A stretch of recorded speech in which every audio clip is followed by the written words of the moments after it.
The Pickleball Show is brought to you by PBX Club. PBX stands for Pickleball Excellence. Join today and get the latest pickleball tips and strategies, news and opinion. Save money on paddles and other equipment with coupon codes to online pickleball retailers. Get travel discounts to tournaments and a whole lot more. How much does it cost to become a PBX Club member? Well, it's free. Just go to freepbxclub.com. That's freepbxclub.com. There's even a link in the show notes for this episode. freepbxclub.com. PBX Pickleball Excellence. Join the club. It's free. This is Prem Karno, author of Smart Pickleball. And here's the host of the Pickleball Show, Chris Allen. Thank you, Prem, and welcome to the show dedicated to helping you play better pickleball while having even more fun and meeting new friends who share your passion for this great sport.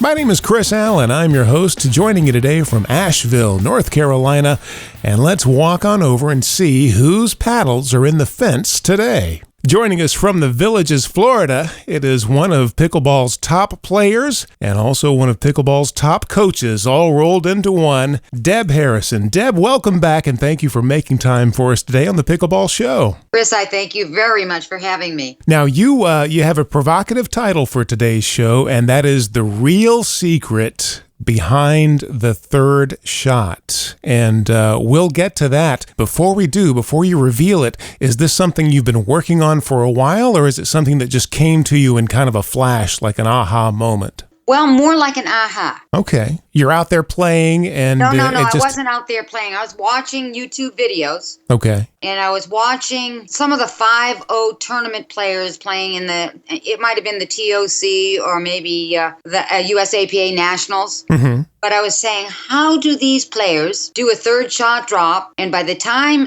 they get to the non-volley zone, the opponents are then just contacting the ball. Okay. I said, how did they do that? All right. And that led you to this aha moment, which will reveal a little bit later. Okay.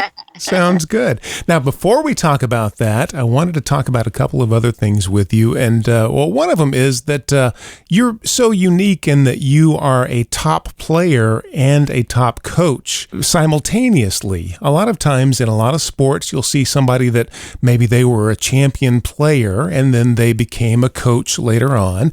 And then other people you see, maybe they weren't that good of a player, but they turned into just one of the best coaches you've ever seen.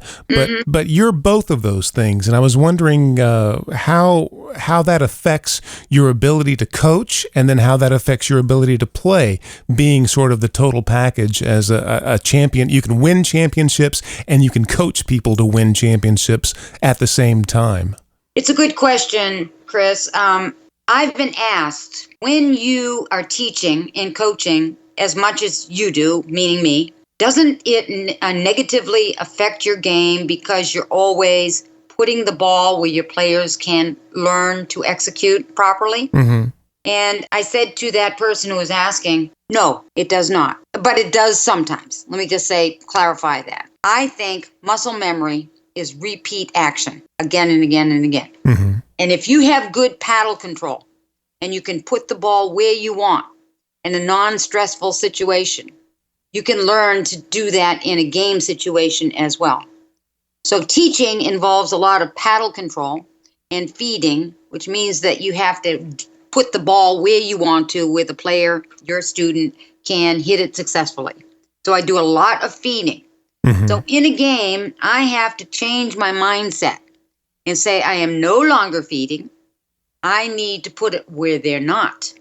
So that takes a little bit of adjusting to do, going from teacher to player. Just warming up, when you're beginning to play and you're warming up, you just want to hit it right back to the person. And then you do have to flip that switch and say, okay, we're going 180 degrees now. We're going to do just the opposite. But I can see where doing that for hours a day, every day, it might be harder to flip that switch the other way. You really do have to flip a switch. You have to say, now I've got my game face on. And it's almost saying, now I can be mean. I can be angry. I mean, not really mean and angry, but I can not care so much about what the other people are doing as how I am playing. Be the aggressor. Yeah. And you can't worry about your opponents and how they are feeling. Let's talk real quick before we get to the third shot about some other revelations that you've had. I think that you mentioned that one had to do with the ready position. Mm-hmm. For people who don't know, who are maybe new to the game, the ready position, we're talking about that position that you have your paddle when you get up to the non-volley zone. Mm-hmm, mm-hmm. That involves where your paddle is and what your posture is. Okay. When you're face-to-face against your opponent. And I can't emphasize enough the posture and holding the paddle is as important as the paddle itself. That's interesting because I've never given any thought to posture. I'm always thinking about get your paddle up, the blade flat, but I never think about my posture. Not even blade flat, but I like the neutral position where it's the shake hand grips and you tilt the paddle a little bit, favoring the backhand. The most recent thing I've been teaching is I have a different colored ball in the non-dominant hand. It's called my touch ball in my non-dominant hand, and I want the blade of my paddle to the touch ball. Okay, so your other hand, your non-dominant hand, is almost touching the head of the paddle. It is supporting and touching the head of the paddle. Okay. So that's what I call neutral. Now you have a decision as the ball comes to you.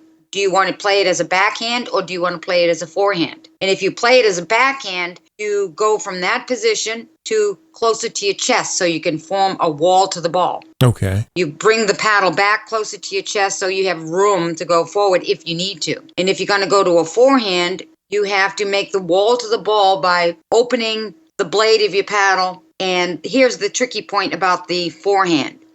You want to look forward and look into the back of the blade of your paddle. You want to look forward and look forward and look into the back of your blade on the forehand side. Because if you look forward and you cannot see the back of the blade of your forehand, you're too late. Okay, so is your arm extended straight out or is it on your side? It's side forward. Side forward. Side okay. forward. All right, so you're looking forward and you see the back of the blade of the paddle. That's right. Gotcha. But this affects your posture because if you have it out in front of you, there's no need for your weight to shift backwards to get anything. Okay. All your weight is transferred forward. All right. Does that make sense? It does make sense, yes.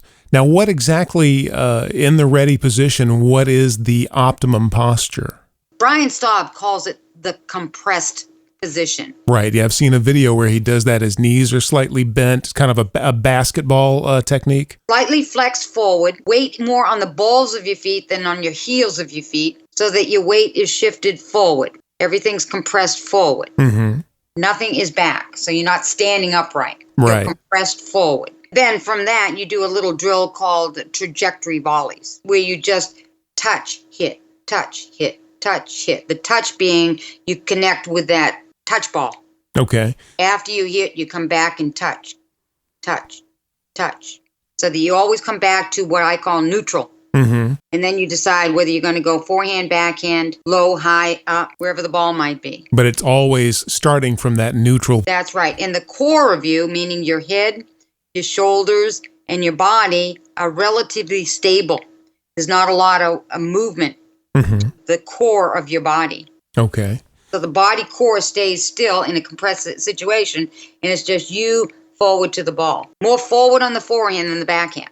That's interesting that you bring that up, and especially in terms of Brian Staub, because when I was watching him at the regionals in Concord, North Carolina, just watching him warm up, it was as if somebody was pressing a reset button every time, and he would just pop right back into this same position every single time. Yeah, he is one who has the touch ball method that I have, cheating a little bit to the backhand side. Mm-hmm.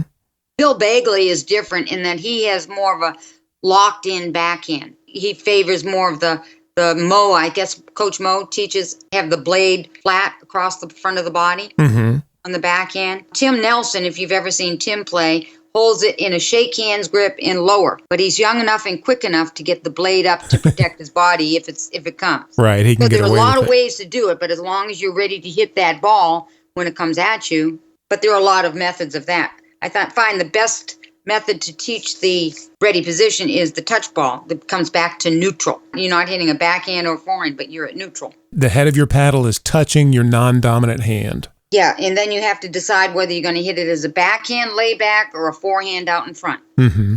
Gotcha. And actually, the forehand for right-hand is sometimes harder because you have to do more stuff.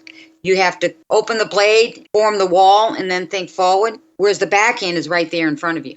Now, what exactly, when you're talking about forming the wall, that is just having the blade of the paddle flat out in front of your chest? If the ball is coming at you in a flat method, having a wall meaning that it's perpendicular to the surface of the court. Mm-hmm. Okay. Forming that wall. Gotcha. Now, if it comes really hard at you, sometimes all you need is form the wall and it just ricochets off your paddle in a flat manner. Mm-hmm. Better people start, I call it a punch volley, where you go forward with that punch, but it need not be very far. And if it has no pace on it, you can start swinging with that volley from the basically wall position. Are you changing your grip on a punch volley? Are you putting your thumb on the back of the paddle to help? No, I do not change my grip. Now, what is something else that you've discovered recently? It involves half-volley pickups and half-volley short hop pickups from the non-volley zone. Okay, well, let's explain real quick. When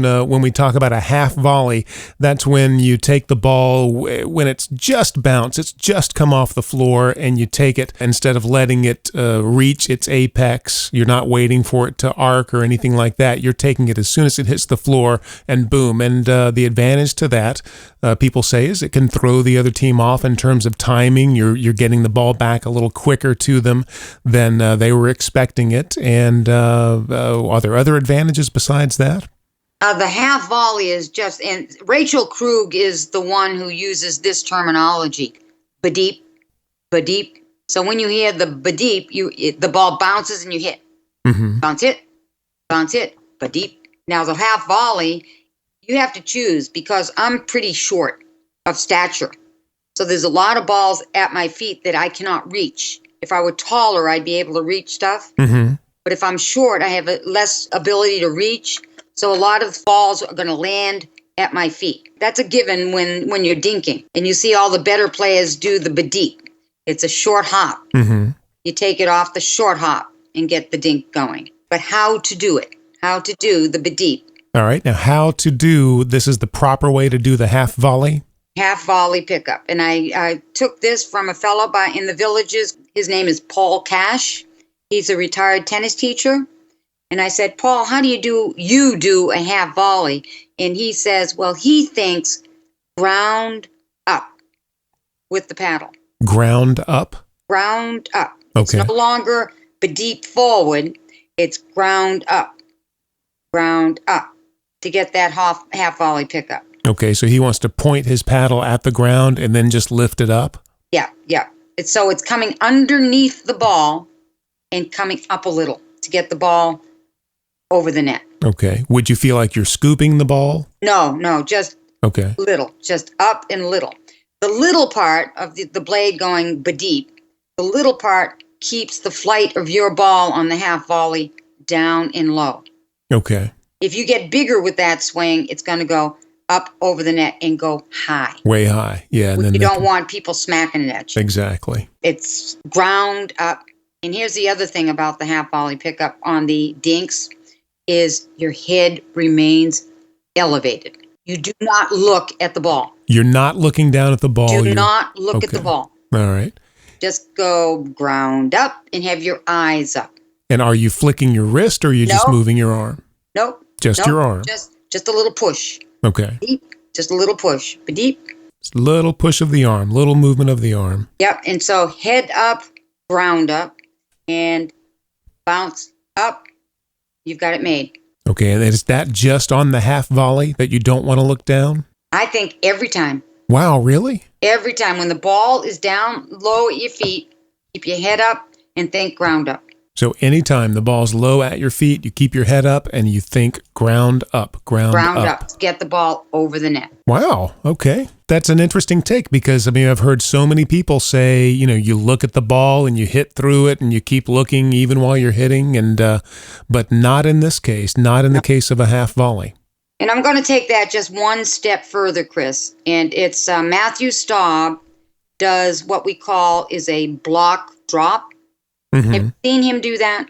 I have seen the video where he does that, yes. He does it. I think he's one of the best in the nation for taking the pace off a hard ball at them. And if you get the sensation of posture of a good bump up with the lower edge going forward to the ball, mm-hmm.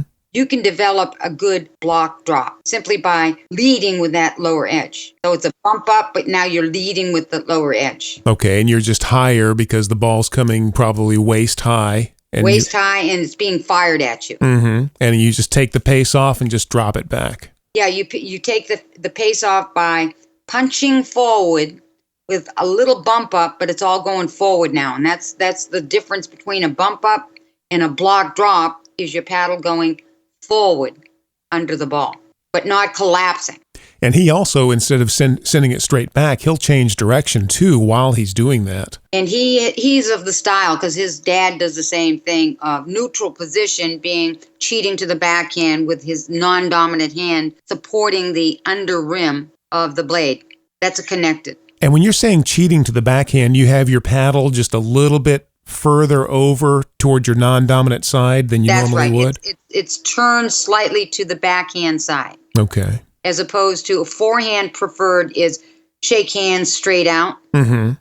Okay, that'd be shake hands. And then locked in backhand is when it's obviously backhand dominant. Nothing is right or wrong. Nothing is absolutely right or wrong. It's what works for you to get back into the square position. Those are some definite innovations and things that we have not heard before, and things that I think we'll all benefit from working on. And now let's get to the all-important third shot. Do you think that games are often won or lost based on the third shot? I do. I think games are won or lost depending on the third shot. Could be. It is the hardest shot to master. The way that the third shot goes, oftentimes that's the way that the game's going to go. And, if you are playing people who like to hit a hard ball and you do not have a third shot drop, you are just inviting them into their strength. You're playing their game instead of having them play your game. Right. If they like hitting the ball hard off an elevated ball, even a low elevated ball that's not a drop shot, you are inviting them to work on their strength. Okay, now here's the real secret of the third shot drop. All right, here it comes. Now, I was watching YouTube, TOC Championship, and I said, I think of Phil Bagley when I think of his third shot drop. As he was doing a third shot drop, and I'm saying, how did he get to the non-volley zone so quickly and be there when they're about to hit the ball? Here's what I think happens. Okay. You must come under the ball at 6 o'clock. This is not a Tim Nelson spin drop, by the way. Okay. This is just a basic third shot drop for most anybody who plays the game. You're coming under the ball. Under the ball. At 6 o'clock. 6 o'clock. You're pushing forward, but keep your blade low. So you're pushing forward. You're again not using your wrist. You're just using your arm? That's right. That's right. Push it forward underneath. But here's where it works. You make sure that the trajectory of your third shot drop is floaty, high, over the net, apex on your side of the net, and just descending into the non-volley zone. So height, 6 o'clock, small finish, up over. By the time the ball is at its apex, this has given you enough time to hit, go, and get into the non-volley zone before it drops on the other side and they're hitting the ball. I spoke with Jeff Shank a few episodes back, and Jeff had mentioned that Phil Bagley's third shot is deceptively high, that he feels like it almost seems too high, but then it's so hard to handle when it comes over. Do you know what he's talking about, or have you experienced the same thing when you play against Phil? Phil does what I'm asking people to try to do, is get it so high that it's descending on the other side, and Phil is real comfortable at the tee, at the non-volley zone. Mm-hmm. So he doesn't want to mess around back there at the baseline. He wants to get in and get to that tee. So he'd rather maybe err on the side of doing a third shot that's higher, that buys him more time to where he can get there in one shot. He doesn't have to split step in the middle in no man's land and then hit another third shot. He doesn't want to take 2 shots to get up to the kitchen line. He wants to get there in one. He doesn't have to because he's got an elevated ball that seems to be high, but they cannot reach it on the fly. Mm-hmm. They cannot reach that ball on the fly because its apex is on his side of the net. Right, so it's just dropping in. It's shallow into the kitchen. Yes, yeah. Okay. Yeah. And by the time they hit the ball, even if they can reach it, it's down below their knees. He's at the non-volley zone with his paddle up in the strong backhand position, waiting for them to fire it at him. And if they try to fire at him, it's coming back at them faster. That was what I was going to ask. I can hear people saying, well, if I go too high, then when it bounces, it's going to have too much bounce to it, and it's going to be up to where they can fire it back at me, and that would be the downside to hitting a high third shot. It is a downside, but that's where Rob Elliott mentioned that if you start a war when people have their paddles up and you fire it at good volleyers, parentheses, good volleyers, you're probably going to lose the point. Because you were the aggressor, and a lot of times the aggressor is maybe off balance or they're off their game. They did not choose the proper ball to attack when it's down below your ankles and your knees like a drop shot should be. And even if it does bounce a little higher, against good volleyers who are in the ready position and they're ready for that ball being fired at them, it's going to burn you if you start going at the people who have closed the net in the proper position. Gotcha. You're probably going to lose that point if you start firing the ball at them. The important part of this concept is that you hit the ball at 6 o'clock, apex it on your side of the net. As you're hitting the ball, your partner is moving forward. They're not waiting to see how good of a third shot it was. They can see in the air that it's descending on, apexing on they can see by the flight of the ball that it's going to be a good one. Okay. Or not. Okay. They can see the flight of the ball, whether it's a good one or not. If it's a good one and you begin to trust your partner on this, you get into the line before it even drops. Whereas the dropper has to wait a little bit to hit the ball and then close in and join their partner up at the net. Right. So your partner's leading the way. They're already up at the line. You're back. Say if you were the hitter, you're back just a couple of steps back, but then you're right there, maybe a half a second behind them. Right. And then you have to earn the net or crash the net. Let's go over it again because I know that, it being a podcast, we don't have the benefit of visual aids here. And so I think you're doing a great job of painting a picture with words. Now, you're talking about going in at 6 o'clock underneath the ball. Yeah, underneath the ball. And by 6 o'clock, you mean you're just directly under that ball. Yeah, you're hitting it on the descent. This is not the ball that's heavy underspin and heavy topspin back at you. This is just a regular deep ball that's got you back there. Okay, the regular return shot that's deep. Maybe it's it's got some bounce to it.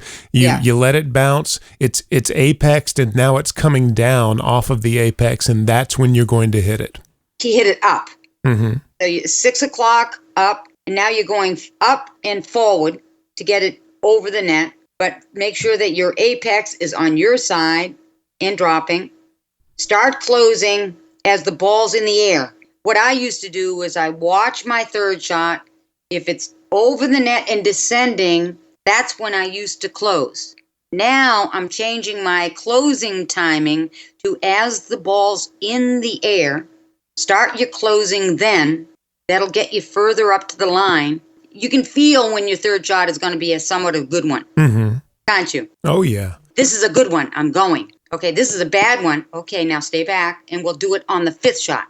So it's not bad if you float a ball up there and they hammer it. You got another chance to do a third shot drop. As long as you stay back. Yeah, you'll have another chance. And it's not bad to crash in either if you really like to volley. Okay. You know what I mean? Yeah, I do. Just go ahead and go. You know it's a bad one, but like, darn it, I'm going to just get up there anyway. Yeah, why not? And take your chances. You either like it up there or you don't, just the rule of thumb is if you elevate, you stay back and earn it again. But some people like like Phil is such a good volleyer that they'd rather be up there fighting against you. I think I'd probably stay back and and try to earn it. Yeah, I think it's better. It's better for me to stay back, but I sure do like getting up there real quick. And I always think, well, the next one I'll stay back, but I'm going to get up there right now on this one. Good. So I think people should try to start instituting that into their game. Is drop, close as the ball's flying into and over the net, not watching it land. Just go a little sooner. A little bit more aggressive. Yeah, get into that line. That sounds good. But I think that could be a breakthrough secret for a lot of players. I think that generally speaking, people try. You said it's the hardest shot in the game of pickleball. Mm-hmm. I think if you break it down, it's one of the simplest shots in the game of pickleball because you're not trying to do too much with it. In fact, if you try to do a lot with it, you're probably going to elevate it or put it a little too deep. If you keep it simpler and shorter and smaller, and just think up little, you're probably going to have a better third shot. The other key might be is that after you finish your third shot drop, your blade wants to be facing where the ball is going. If you finish above your shoulder on a third shot drop, you don't need all that swing. And two, if the ball is coming at you, the hard and the underspin and all of that, if you're fighting underspin, you have to lift even more. And if you have heavy topspin against you, you have to do less. Okay, yeah, underspin, give it a little bit more than you think you'll need to, a little bit more lift, and then topspin a little less. All you have to do is like a half volley pickup and kind of just deep, a half volley. Mm-hmm. And just open the blade and hope their pace ricochets off your blade, high, apex, down. Yep. The previous episode that you joined us for is still to this day one of the most popular. And Deb, I think that this is going to be right up there too with the secrets that you've shared today. I think you're going to help so many people. And this is going to be one of the most downloaded episodes ever in the history of the Pickleball Show. So I want to, Chris, I want to thank you for that and everything you've shared today. It's always just a pleasure to talk to you. Well, you too, Chris. You're just a joy. Well, thank you. And just keep coming up with all these great revelations and breakthrough tips and tricks that we can apply to our game. We certainly appreciate it. If you think of me, think of other people, you're never too old to learn new tricks. That's for sure. As long as you play, you can always use something. We're talking with Deb Harrison from the Villages, Florida, one of pickleball's top players and definitely one of pickleball's top coaches. Deb, keep in touch and we look forward to talking with you again. Thank you very much, Chris. And I'd like to thank you for joining us today as well. And a big thank you to everybody who's been sharing the link to the Pickleball Show via social media and just telling people in their local club about the show. We really, really do appreciate your support. Hey, have you gotten your copy of the top 10 tips from Pickleball's 3 greatest coaches? Coach Mo, Deb Harrison, Prem Carnot, all together in one quick study guide that will definitely take your game to the next level. It's totally free. You don't need a credit card. All you need is an email address. Just head over to freepbxclub.com. That's freepbxclub.com, and we'll send it right over to you. Head over to iTunes also if you get a chance. Hit that subscribe button. You'll never miss an episode. And if you feel it's appropriate, leave us a 5-star review. I'm Chris Allen. This is the Pickleball Show. And until next week, keep 'em low. The Pickleball Show is brought to you by PBX Club. PBX stands for Pickleball Excellence. Join today and get the latest pickleball tips and strategies, news and opinion. Save money on paddles and other equipment with coupon codes to online pickleball retailers. Get travel discounts to tournaments and a whole lot more. How much does it cost to become a PBX Club member? Well, it's free. Just go to freepbxclub.com. That's freepbxclub.com. There's even a link in the show notes for this episode. freepbxclub.com. PBX Pickleball Excellence. Join the club. It's free.